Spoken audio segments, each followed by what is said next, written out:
Islami tapi terjebak pada Arabisasi. Nah, ini hati-hati nih yang baru hijrah ya, yang baru tobat.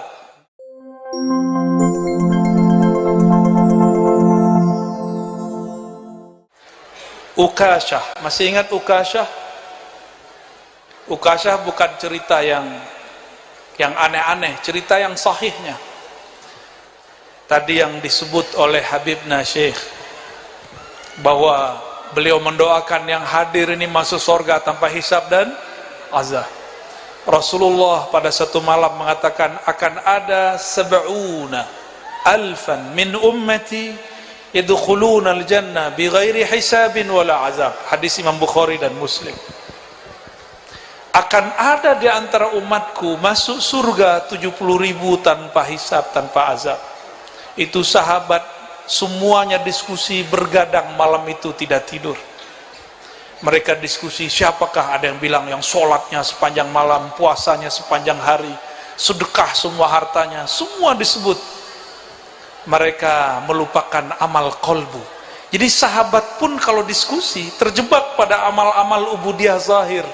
Seperti orang-orang tua-tua ngomong jangan lupa sholat, nah lupa mengajarkan menyembah yang kita sholat itu kepada siapa, mengenal yang kita sembah itu yang sebenarnya harus dipelajari. Jangan sholat dulu yang diperintahkan, kenalkan dulu kepada yang kita sembah, baru nanti kita akan menyembah tanpa paksaan. Kalau enggak nanti orang tua jadi panitia surga neraka. Gimana kalau kamu bahasa Jawanya gimana? Kowe kalau enggak kalau enggak sholat narako gitu ya. Naroko. Oh, beda tipis sama bahasa Minang ya. Bahasa Minang itu narako.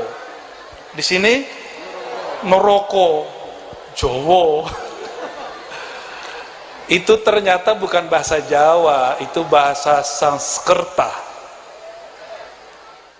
Bahasa apa? Bahasa dipakai oleh orang yang menyebarkan agama Buddha dan Hindu dulunya. Sekarang nih muncul orang mengatakan bid'ah, mengatakan Tuhan atau sembahyang. Gak boleh, haram. Sembahyang itu nyembah Tuhannya Hindu. Tapi giliran puasa dia sebut selamat bulan puasa. Dia lupa kata puasa itu juga bahasa Sanskerta, artinya upawasa, taqarrub ilallahil wahidil ahad, mendekat kepada yang Maha Esa. Bahasa ono juga. Pengen Islami tapi terjebak pada Arabisasi. Nah, ini hati-hati nih yang baru hijrah ya, yang baru tobat.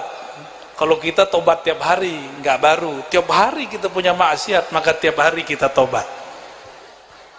Hari ini udah maksiat belum? Tuh matanya tadi jelalatan kan? Kirim-kirim surat lagi ya. Baik. Nabi keluar subuh-subuh. Pada subuh beliau biasanya dengerin orang setor mimpi. Tapi pagi ini Nabi nanya, kalian ngapain kok matanya sembab semua, kira-kira begitu. Ternyata mereka diskusi tentang siapa yang masuk surga tanpa hisab dan azab. Apa kata baginda Rasul sallallahu alaihi wasallam? Mereka itu qaumun la yastarqun, tidak datang ke dukun mantra-mantra. Yastarqun itu ruqyah, ruqyah syirik tentunya. Adapun ruqyah yang tidak syirik diperkenankan. Yang kedua, la yaktawun, tidak melakukan pengobatan pakai alat panas.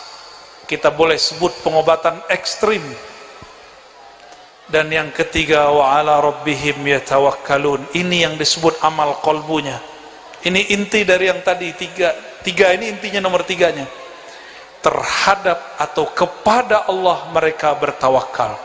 Tawakal itu menyerahkan secara hakikat kepada Allah, zahirnya tetap mengambil asbab.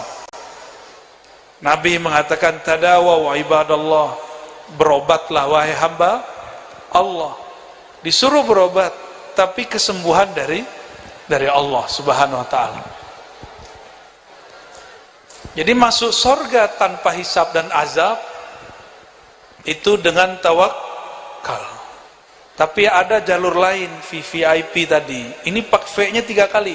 VVIP. Dalam hadis dikatakan, hadis Imam Ahmad, Abu Daud, dan imam-imam yang lain, dan hadisnya sahih. Jadi semua para syuhada dan para anbiya itu kaget melihat ke langit ada yang bergerak seperti kilat sampai di ujung sana, sampai di ujung sirat. Yaghbituhumul anbiya wasyuhada, para nabi, para syuhada, semuanya ghibtah. Tahu artinya ghibtah? Ghibtah itu iri yang positif. Apa kata mereka? Ya Rabb, manhum, man haula, siapa mereka yang berangkat ke surga secepat kilat itu?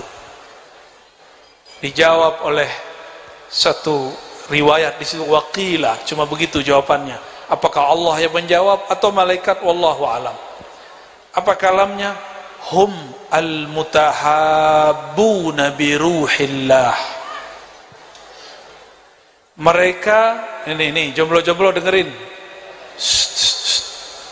Para jomblo,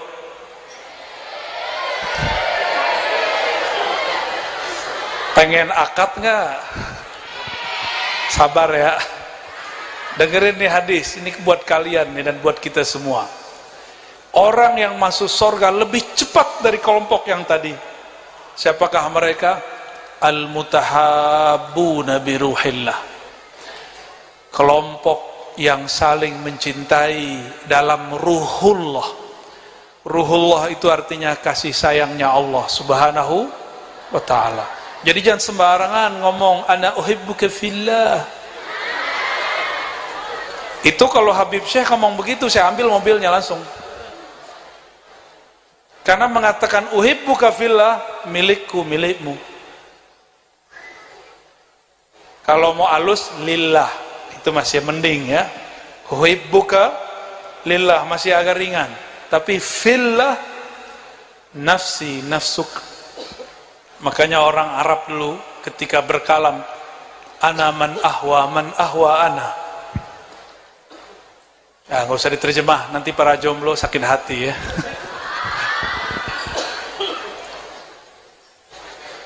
Selamat kepada hufaz 30 juz yang di depan ya. Benar.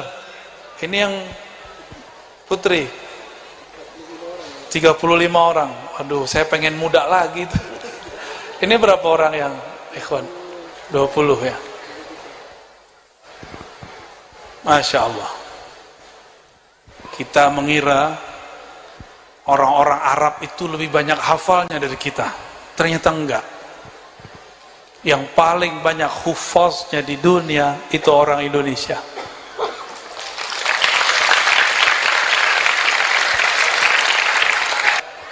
Dengerin nih hadis, ini buat kalian nih dan buat kita semua. Orang yang masuk surga lebih cepat dari kelompok yang tadi. Siapakah mereka? Al-mutahabbuna bi ruhillah, kelompok yang saling mencintai dalam ruhullah. Ruhullah itu artinya kasih sayangnya Allah Subhanahu wa ta'ala. Jadi jangan sembarangan ngomong ana uhibbuka fillah. Itu kalau Habib Syekh ngomong begitu, saya ambil mobilnya langsung. Karena mengatakan uhibbuka fillah, milikku, milikmu. Kalau mau halus, lillah, itu masih mending ya. Uhibbuka lillah masih agak ringan. Tapi fillah, nafsi, nafsuk.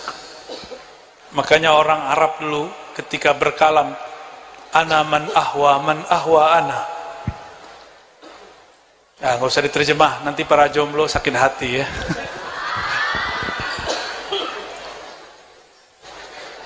Selamat kepada hufaz 30 juz yang di depan ya.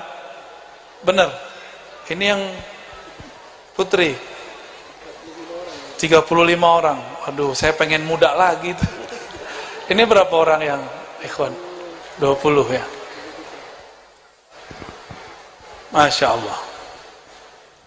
Kita mengira orang-orang Arab itu lebih banyak hafalnya dari kita. Ternyata enggak. Yang paling banyak hufaznya di dunia itu orang Indonesia.